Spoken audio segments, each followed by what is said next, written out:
ತಂದೆಯ ಭೀಕರ ಹತ್ಯೆಗೆ ತಾಯಿ ಜೊತೆ ಕೈ ಜೋಡಿಸಿದ ಪುತ್ರಿ. ಪೊಲೀಸರಿಗೆ ಆವಾಜ್ ಹಾಕಿ ಅರ್ಧ ಗಂಟೆ ಸತಾಯಿಸಿದ ರಾಕ್ಷಸಿ.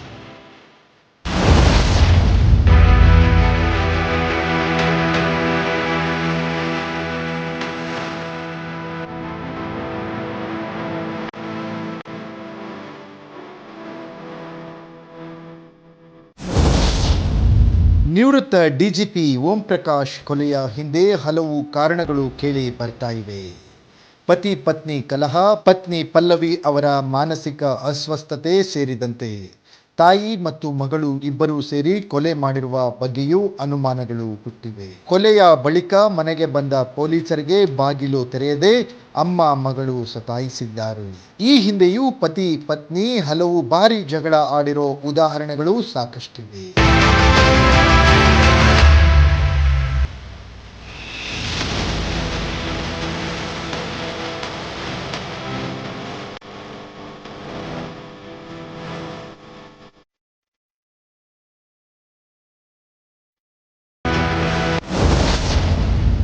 ಮಾನಸಿಕ ಕಾಯಿಲೆಯಿಂದ ಬಳಲುತ್ತಿದ್ದಾರೆ ಎನ್ನಲಾದ ಪಲ್ಲವಿ ಅವರು ಮಗಳ ಜೊತೆ ಸೇರಿ ಸಂಚು ರೂಪಿಸಿ ಮಾನಸಿಕ ಸ್ಥಿಮಿತ ಕಳೆದುಕೊಂಡು ಓಂ ಪ್ರಕಾಶ್ರನ್ನ ಕೊಲೆ ಮಾಡಿರುವ ಶಂಕೆ ಮೂಡಿದೆ.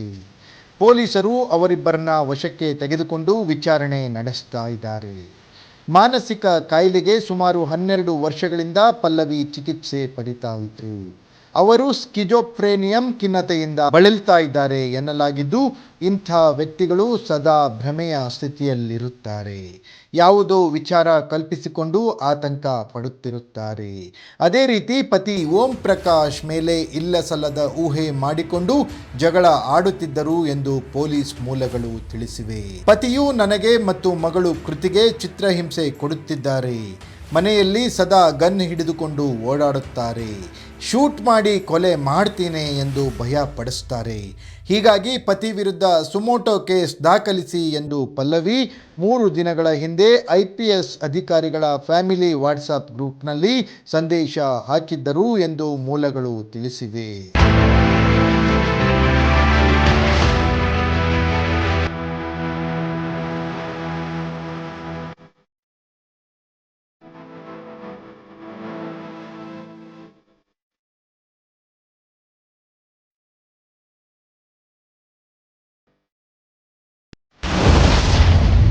ಇನ್ನು ಕೊಲೆಯ ವಿಚಾರ ತಿಳಿದು ಸ್ಥಳಕ್ಕೆ ದೌಡಾಯಿಸಿದ ಪೊಲೀಸರಿಗೆ ಮನೆಯೊಳಗೆ ಹೋಗಲು ಪತ್ನಿ ಪಲ್ಲವಿ ಮತ್ತು ಮಗಳು ಕೃತಿ ಅವಕಾಶ ನೀಡದೆ ಸತಾಯಿಸಿದರು.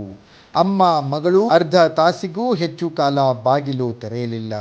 ಹೀಗಾಗಿ ಪೊಲೀಸರು ಬಾಗಿಲಲ್ಲೇ ಕಾದು ನಿಂತರು.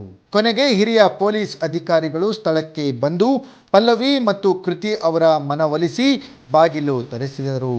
ನಂತರ ಪೊಲೀಸರು ಮನೆಯನ್ನ ಪ್ರವೇಶಿಸಿ ಮಹಜರು ಪ್ರಕ್ರಿಯೆ ನಡೆಸಿದರು.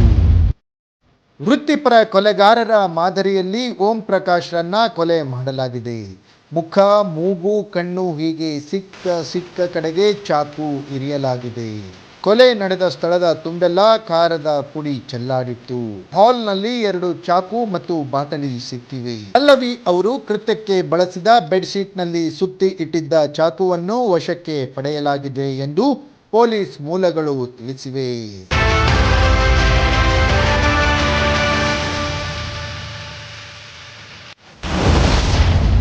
ಪಲ್ಲವಿ ಕೆಲವು ತಿಂಗಳ ಹಿಂದೆ ತಮ್ಮ ಮನೆ ಮುಂದೆಯೇ ಪತಿಯ ವಿರುದ್ಧ ಧರಣಿ ಮಾಡಿದ್ದರು. ನಂತರ ಈ ಸಂಬಂಧ HSR ಲೇಔಟ್ ಠಾಣೆಯಲ್ಲಿ ದೂರು ಕೂಡ ದಾಖಲಾಗಿತ್ತು. ಕೌಟುಂಬಿಕ ಕಲಹದ ಸಂಗತಿಯನ್ನ ಓಂ ಪ್ರಕಾಶ್ ಹಲವು ಬಾರಿ ಆಪ್ತ ಪೊಲೀಸ್ ಅಧಿಕಾರಿಗಳ ಬಳಿ ಹೇಳಿಕೊಂಡಿದ್ದರು. ಅಲ್ಲದೆ ಪತ್ನಿಯ ಕಿರುಕುಳ ತಾಳಲಾಗುತ್ತಿಲ್ಲ ಎಂದು ಅವಲತ್ತುಕೊಂಡಿದ್ದರು ಎಂದು ಗೊತ್ತಾಗಿದೆ. ಒಟ್ನಲ್ಲಿ ಮಾನಸಿಕ ಸ್ಥಿಮಿತ ಕಳೆದುಕೊಂಡು ಸ್ವತಃ ಪತ್ನಿಯೇ IPS ಅಧಿಕಾರಿಯೊಬ್ಬರನ್ನ ಮರ್ಡರ್ ಮಾಡಿರೋದು ಸಾರ್ವಜನಿಕ ವಲಯದಲ್ಲಿ ಆತಂಕ ಮೂಡಿಸಿದೆ.